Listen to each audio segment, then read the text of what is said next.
കണ്ണൂർ കതിരൂർ ചുണ്ടങ്ങാപ്പൊയിൽ +1 വിദ്യാർത്ഥിക്ക് മർദ്ദനമേറ്റു. പാനൂർ സ്വദേശി മെൽബിനാണ് മർദ്ദനമേറ്റത്. ബസ് സ്റ്റാൻഡിൽ പോലീസുകാരും നാട്ടുകാരും നോക്കി നിൽക്കെയായിരുന്നു ആക്രമണം. വിവരങ്ങളുമായി ശ്രീജിത്ത് ചേരുന്നു. ശ്രീജിത്ത്, ഈ വിദ്യാർത്ഥിക്ക് ആക്രമണമേറ്റ സാഹചര്യം എന്താണ്?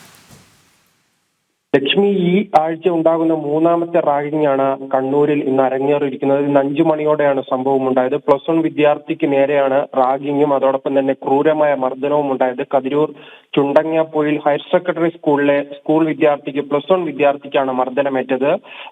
+1 വിദ്യാർത്ഥിയായ മെൽബിനെയാണ് പാനൂർ ബസ് സ്റ്റാൻഡിൽ വെച്ച് ക്രൂരമായി സീനിയർ വിദ്യാർത്ഥികൾ മർദ്ദിച്ചത്. മെൽബിന്റെ മുഖത്തും അതോടൊപ്പം തന്നെ ശരീരത്തിലും നിലവിൽ ഗുരുതരമായി പരിക്കേറ്റിട്ടുണ്ട്. തുടർന്ന് വിദ്യാർത്ഥിയെ പാനൂർ ഗവൺമെന്റ് ആശുപത്രിയിൽ ചികിത്സ തേടിയിട്ടുണ്ട്. അതോടൊപ്പം തന്നെ റാഗിങ്ങുമായി ബന്ധപ്പെട്ട് മുൻപ് സൂചിപ്പിച്ചതുപോലെ മൂന്നാമത്തെ സംഭവമാണ്.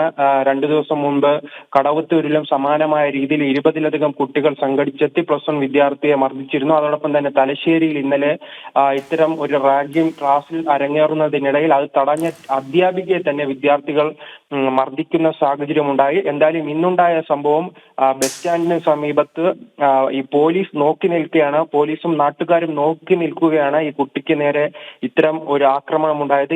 ഈ കുട്ടികൾ മുൻപും ഇത്തരത്തിൽ പല വിദ്യാർത്ഥികളെയും റാഗിങ്ങിന് ഇരയാക്കിയതായും ഈ വിദ്യാർത്ഥികൾ പറയുന്നു. എന്തായാലും ഇതുമായി ബന്ധപ്പെട്ട് വിദ്യാർത്ഥികൾക്കെതിരെ നടപടി സ്വീകരിക്കാനാണ് സ്കൂൾ അധികൃതരുടെ തീരുമാനം. ശരി, ശ്രീജിത്താണ് വിവരങ്ങൾ നൽകിയത്.